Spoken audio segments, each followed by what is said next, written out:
Obrigada, bom dia para você. Bom dia novamente, então espero que agora esteja mais estável aqui. Obrigado.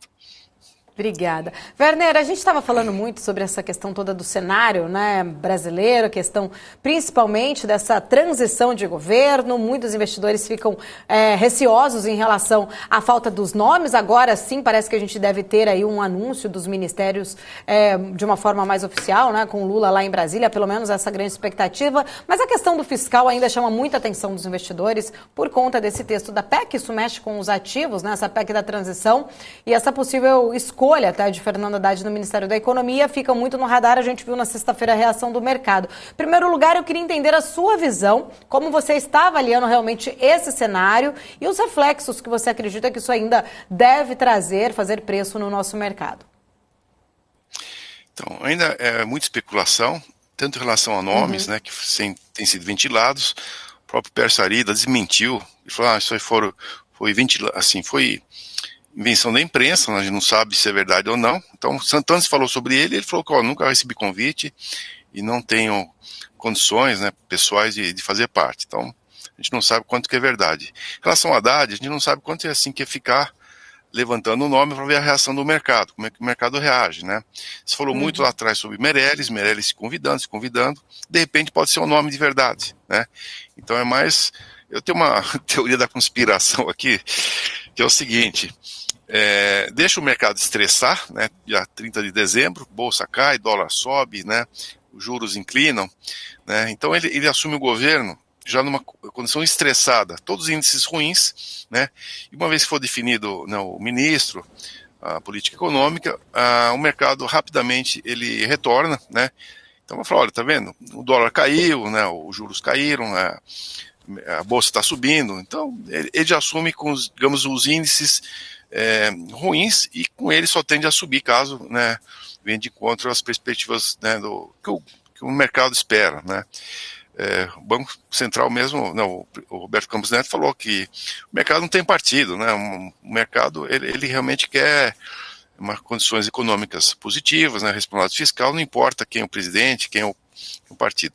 Eu tive um fundo soberano, né, lá atrás, como cliente. Eles disseram: a gente não investe em governo, a gente investe em países que são viáveis, né, que têm boas perspectivas de resultados. E os governos, eles vão e vêm, né? Então não adianta ficar investindo em governo, mas sim em país.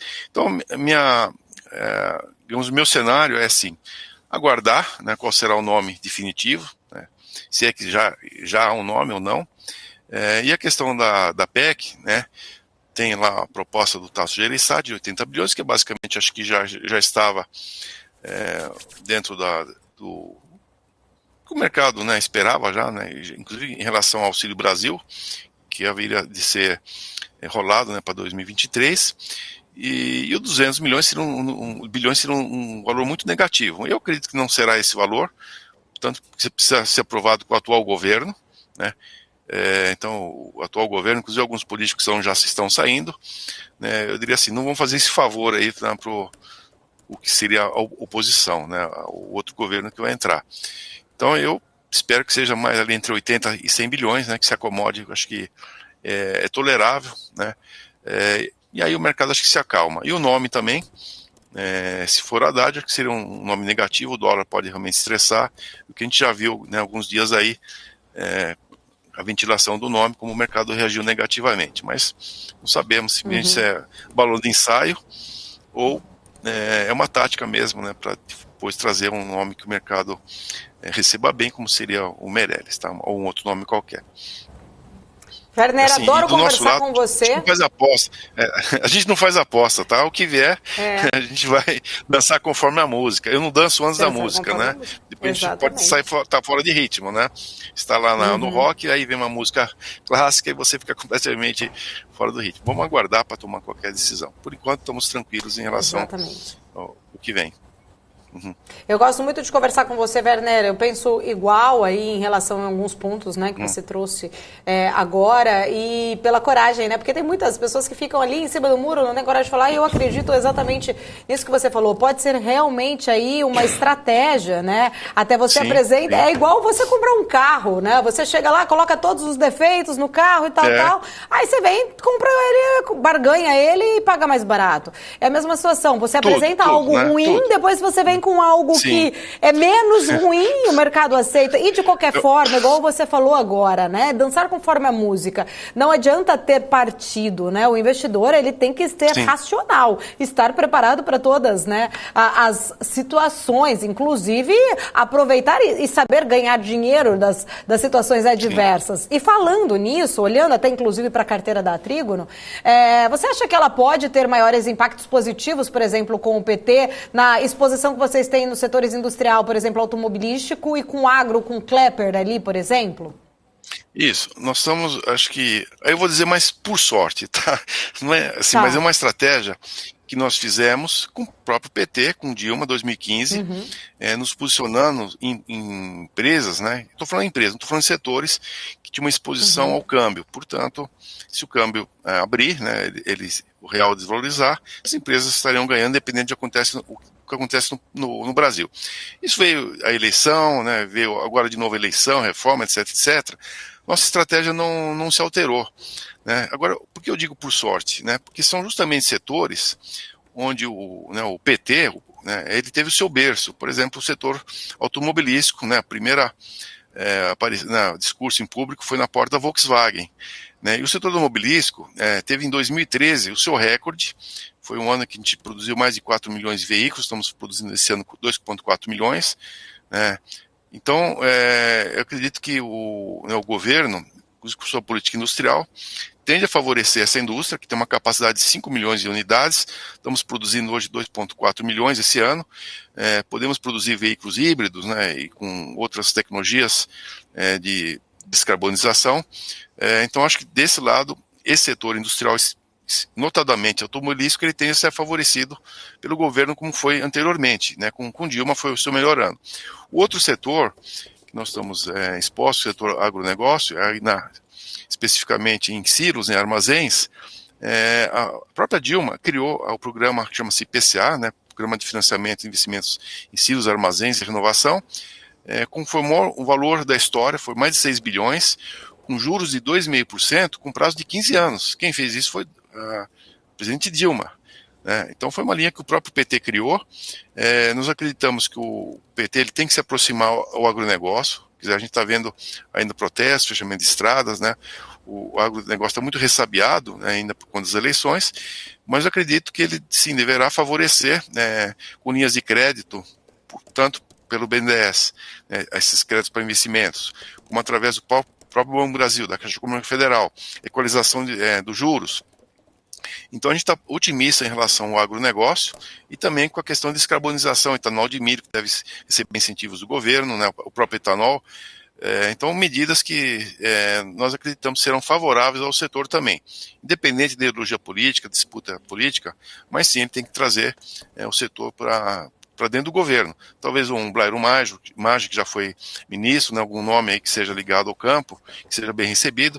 Então, assim, para nós, eu digo sim, por sorte, né, porque o PT no passado ele teve uma postura favorável a essas indústrias e setores, e acreditamos que dessa vez será a mesma coisa e talvez ainda melhor, né, porque a gente precisa crescer, a indústria automobilística tem uma capacidade, o mundo precisa de veículos, né, mais limpos, e o campo também, nós estamos aí produzindo aí não só para o Brasil, mas é o celeiro do mundo, da China, né, setor de proteínas, então de milho. Então, assim, Paulo, estamos otimistas, né, com a política que poderá vir, os nomes que poderão vir, especialmente no agronegócio. Então, para a gente, um momento muito positivo aqui está sendo e esperamos que seja ainda melhor. Então, nenhuma preocupação em relação aos setores ou essas empresas que nós investimos.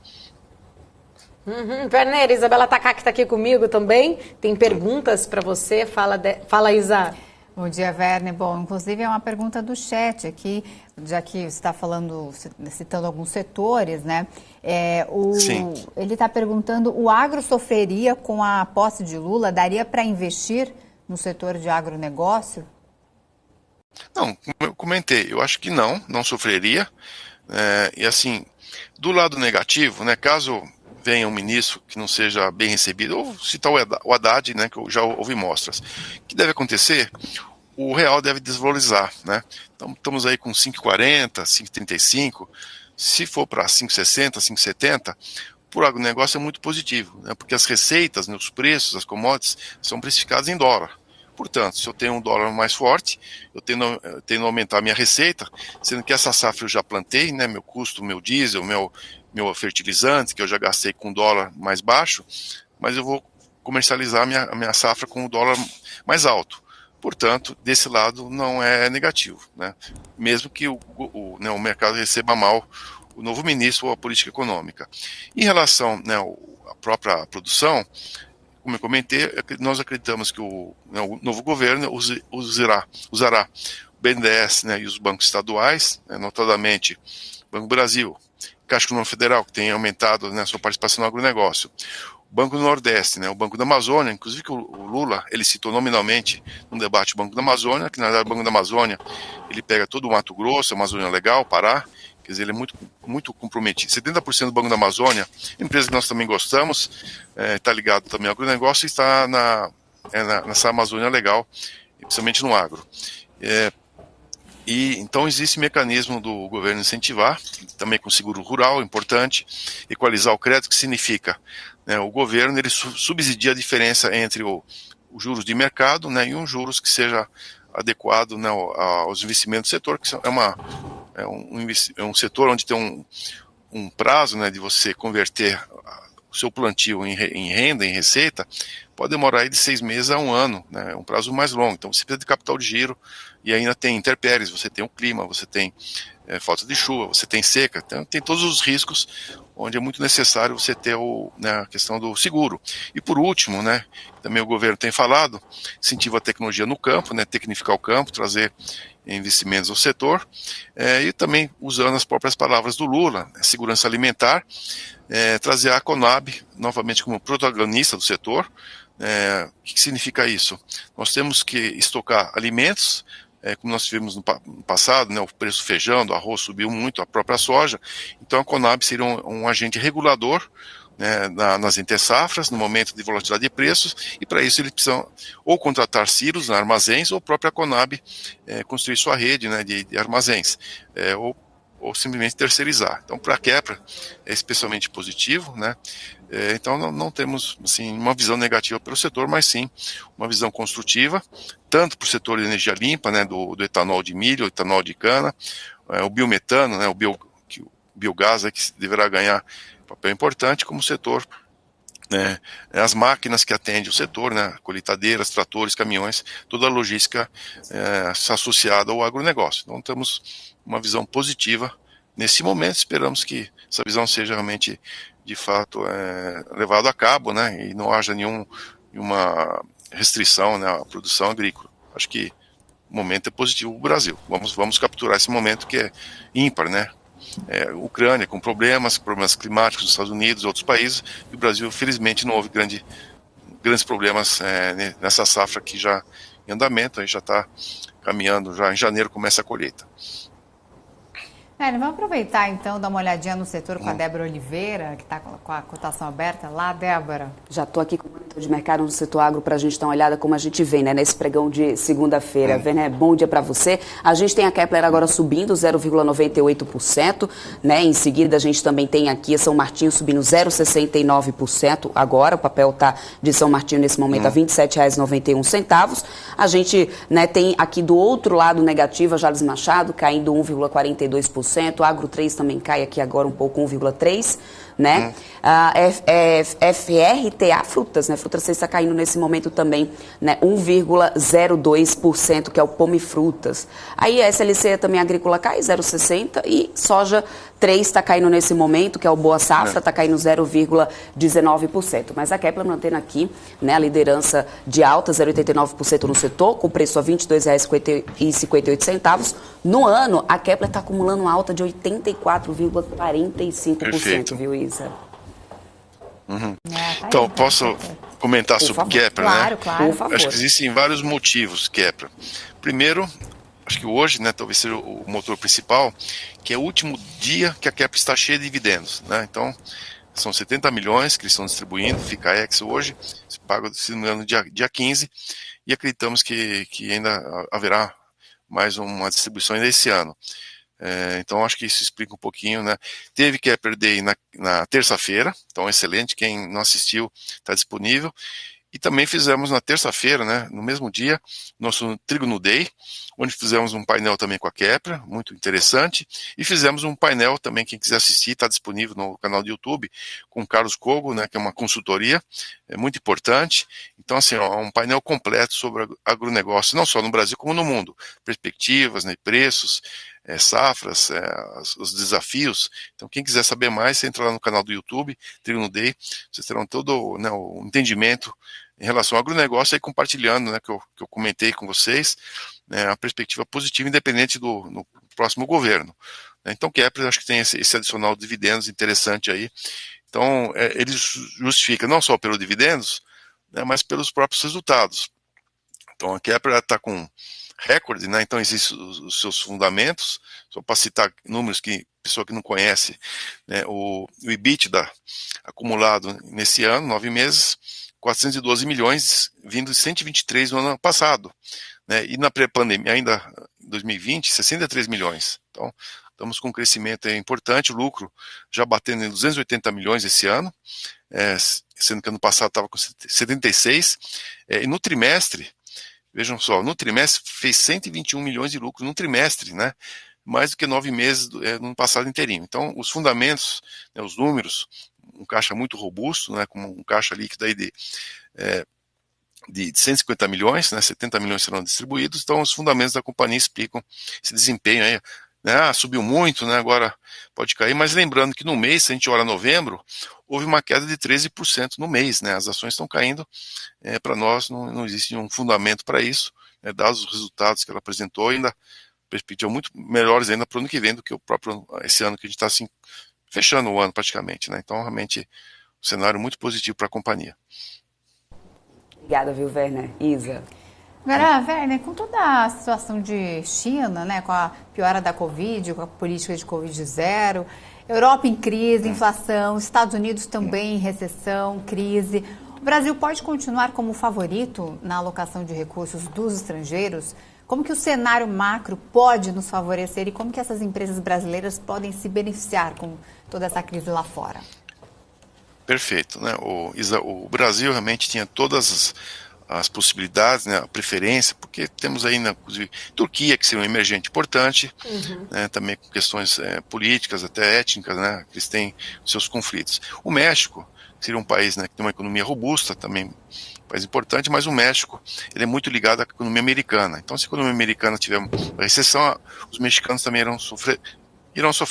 Então, o que resta, né, além desses mercados? Talvez alguns países asiáticos, né, de destaque o Vietnã, importante, Malásia, a própria Indonésia, mas de certa forma eles também estão associados à China, inclusive empresas chinesas que têm os seus investimentos fora da China, então de uma forma ou outra, também a China tem transações comerciais com esses países, então de certa forma estão ligados ao que se passa na China. Então o Brasil realmente tem todas as condições, né, de ser um dos mercados favoritos, né, a bolsa muito, muito descontada, múltiplos de PL aí de 6, 9, 10 vezes, dependendo de uma forma que a gente olha, tirando Vale e Petro, né, então, se tirando, chama-se outliers, né, que reduzem muito os índices, mas de qualquer forma o Brasil ele está barato, com o PIB crescendo esse ano, entre 2,5% e 3%, os juros a inflação caindo, né, os juros ainda são elevados, agora resta observar como é que o governo, né, vai, de novo, tratar a questão fiscal, responsabilidade fiscal, né, nós temos hoje, esse ano, um superávit de 1% do PIB, né, há 5 anos atrás nós tínhamos um déficit de 2%, então está muito positivo, PIB crescendo, vamos ver ano que vem o que acontece. Agora, de novo, voltamos às incertezas ligadas ao novo ministro, né, da Economia ou Fazenda, né, o nome, não sei qual será o nome do ministério, e a questão de como o governo, né, vai tratar a responsabilidade fiscal, né, a tal da PEC, né, e também se chama, agora mudou o nome, né, não sei como as pessoas mudam o nome, que era né, o orçamento secreto, agora virou orçamento do relator, né? A PEC kamikaze agora virou a PEC da transição, né? E para mim, dependendo do que for o resultado, eu vou chamar a PEC dos aloprados, né? Se foi os 200 bilhões. Então, o nome aí depende da ideologia, né? De como a gente pode tratar o nome, mas na realidade o que é importante é a responsabilidade fiscal. Isso é importante, o mais importante, e independente do nome, né? Pode ser Haddad, né, não é digamos, um formulador de política econômica, mas o mais importante é a política, e como essa política estará associada à responsabilidade fiscal. Temos o lado social, é importante, mas se o governo não gastar mais do que arrecada, aí não há política social que sustente, porque os juros vão subir, a inflação vai subir, o PIB vai cair, o desemprego vai aumentar, então o social fica bastante comprometido. Então o mais importante é o fiscal. O social, ele é uma consequência, né? Uma boa política fiscal trará uma boa economia, uma política social. E o contrário é verdadeiro também. Uma má gestão fiscal trará desemprego, juros subindo, e a gente sabe que quem paga a conta são aqueles mais necessitados, né? E quem ganha são os mais favorecidos, que têm dinheiro aplicado na renda fixa, tem recurso fora do país, vão ganhar com dólar. Então, assim, o discurso tem que ser associado à prática, e a prática é responsabilidade fiscal, independente do nome. Acho que isso é o mais importante. Exatamente, Werner, muito bom isso que você trouxe aí.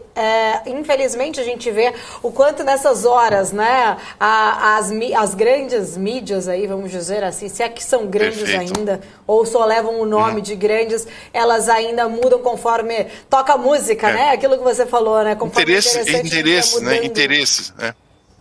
Perfeito, claro, interesses econômicos, com né. Certeza. Com certeza. Como tudo nesse país acaba acontecendo. Ô, Werner, já que a gente estava falando agora há pouco, a Isa trouxe todas essas questões lá fora, né, pesando muito desse cenário macro, eu queria trazer o assunto da questão da China com você, porque pela primeira vez a gente viu ali, esse final de semana, muitos protestos na China. Né? A gente já tinha visto uma imagem bem interessante na sexta-feira dos funcionários da Apple querendo trabalhar, né, e sendo bloqueados lá, e houve ali uma manifestação. E esse final de semana foram várias manifestações, e inclusive pessoas já com cartazes pedindo uma renúncia de Xi Jinping. A gente jamais, aí são imagens até inclusive que nós mostramos mais cedo, jamais iríamos imaginar, né, num país onde muitos se calam com medo exatamente, né, de se expor. A gente está vendo aí uma reação, né, deles querendo realmente, preocupados com aquela questão que a gente passou por aqui, a gente está pagando o preço hoje, né, da economia exatamente sendo muito afetada por conta dos lockdowns, e lá há 3 anos, assim, olha lá, muitos protestos, né, eles estão bem realmente insatisfeitos com essa política zero aí de Covid, e eu queria entender um pouco da sua visão, como que você avalia, a gente já viu o preço disso, claro, fazendo preço no mercado internacional, todas essas questões lá na China, mas como que você vê aí com essas situações impactando, principalmente em relação às commodities, né? Isso acaba afetando a gente também, principalmente por conta das relações comerciais que temos com a China, mas eu queria entender um pouco mais a sua visão em relação a essa questão da China. Hoje todos os mercados asiáticos, né, fecharam em baixa. Acho que a preocupação para nós ocidentais talvez seja mais econômica do que as questões políticas internas, né, protestos. Xi Jinping acabou de ser reeleito, né, então não creio que existe nenhuma chance de haver alteração nisso. Então, dessa forma que, como no Brasil, os protestos também não vão mudar o estado da eleição. Então, lá também não vai mudar.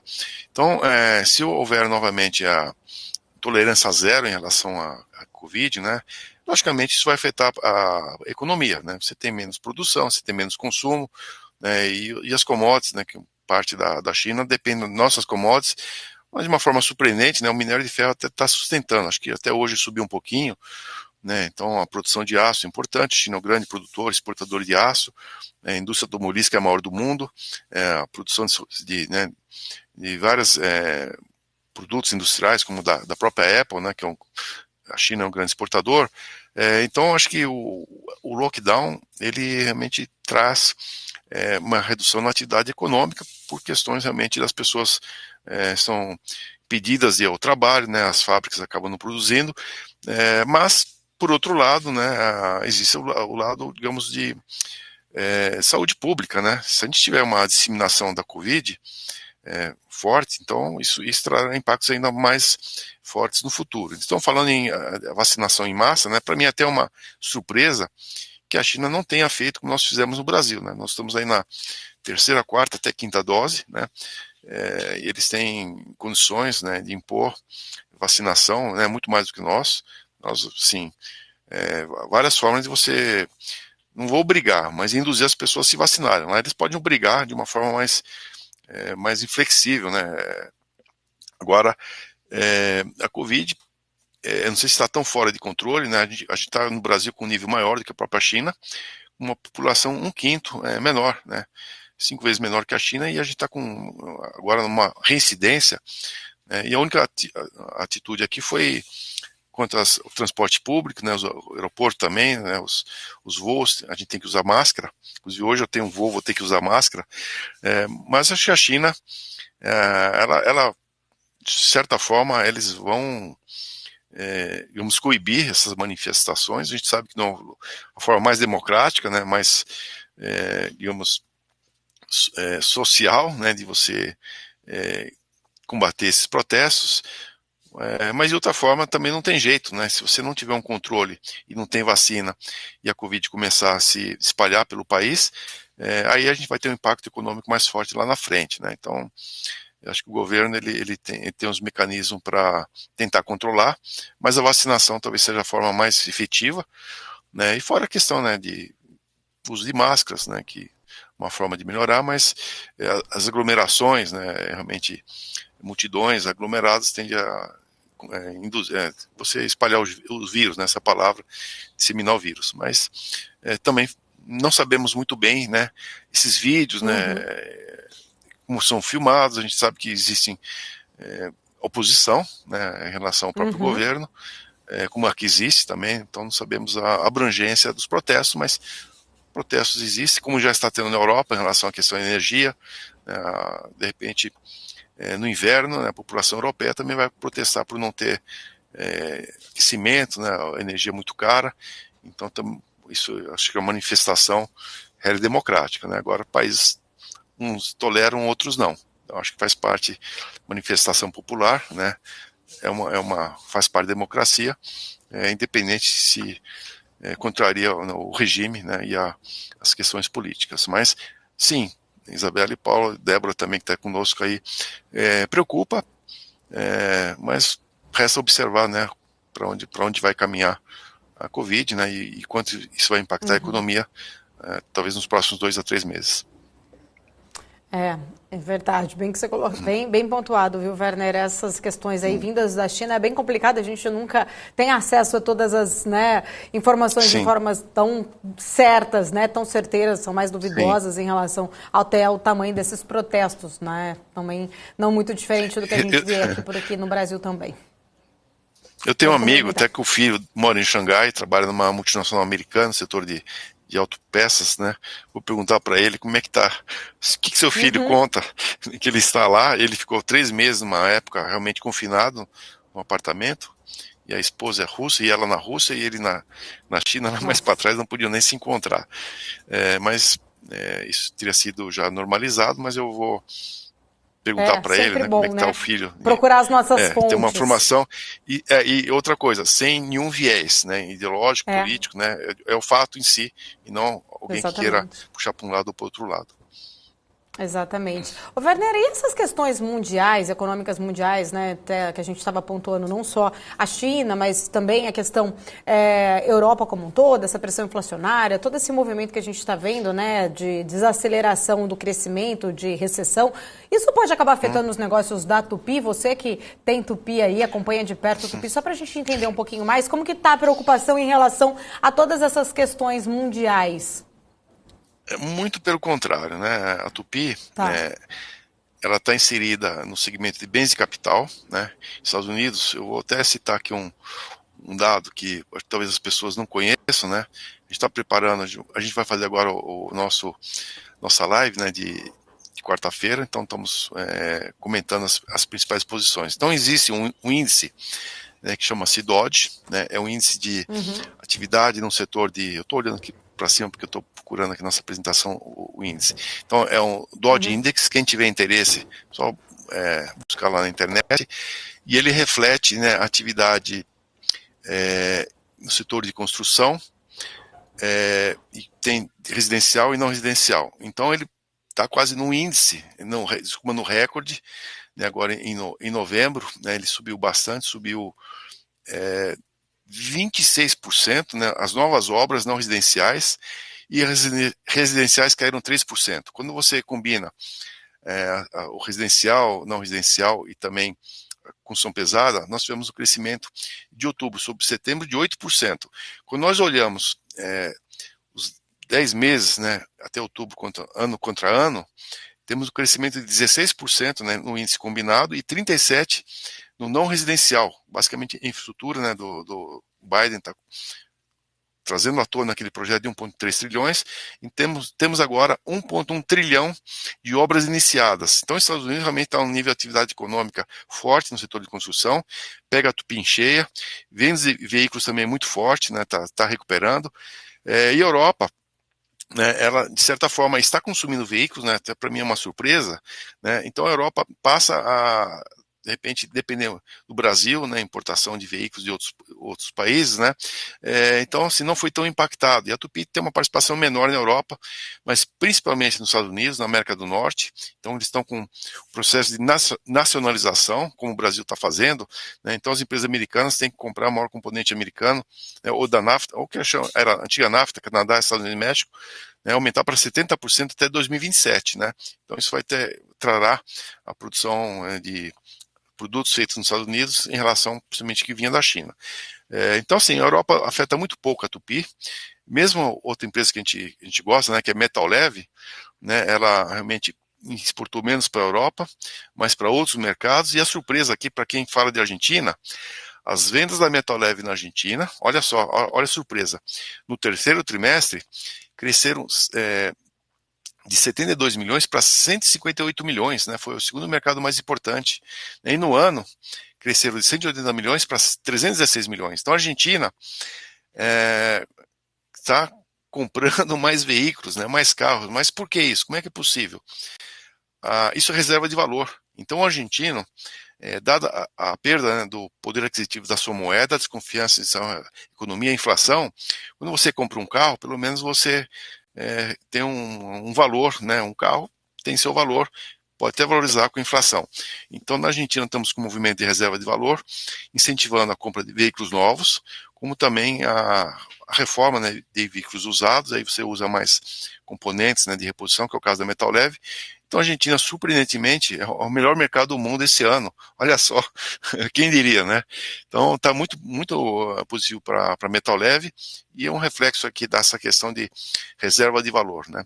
Então, o Tupi está indo muito bem. O terceiro trimestre foi excepcional, assim, para ela, o melhor trimestre da sua história.